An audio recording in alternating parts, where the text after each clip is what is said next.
মই UGP হয় ULB নহয় কিন্তু মই UGP হয় ইউনাইটেড গোর্খা কিন্তু মই ULB খজাব নোৱাৰে কিন্তু মই UGP হয় আমি 6 পাৰত আছো স্যার ঠিক আছে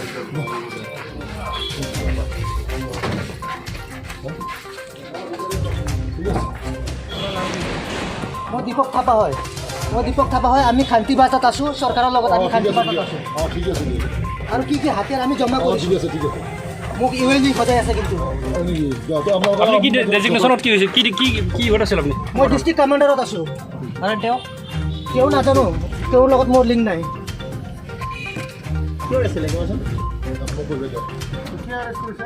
बाक्सानि गरेसराव सानै बिग्रायारिफोरखौ हमदों थांनाय हराव पुलिसा सिग्रोमनाय हाबाफारि लानायाव दावराय जाहाराव दानसोरां बसुमतारी मुंनि सासे सुबुंखौ हमनायजों लोगोसे गुबुन सासेखौ इउनाइटेड गोर्खा पिपल्स अर्गेनाइजेशननि जिल्ला कमान्डार दीपक टाप्पा होननानै सिनायथिदों बिसोरनि आवथानिफ्राय पुलिसा थरसे ग्रेनेड गंस्नि मबाइल फन गोबां सिम कार्ड आरो रां दाबि बिलाइफोरखौ बोखांनो हादों होननानै पुलिस सुलुङा मिथिहोदों सिग्रोमनाय हाबाफारि लानायनि समाव खोमसिनि खाबु लानानै ULBनि माखासे दैदेनगिरिफोरा खारखोमालाङो पुलिसनि सिग्रोमनाय हाबाफारिया सोलिगासिनो दं बाक्सानि एडिशनेल SPनि दैदेननायाव बे सिग्रोमनाय हाबाफारिखौ लानाय जादोंमोन।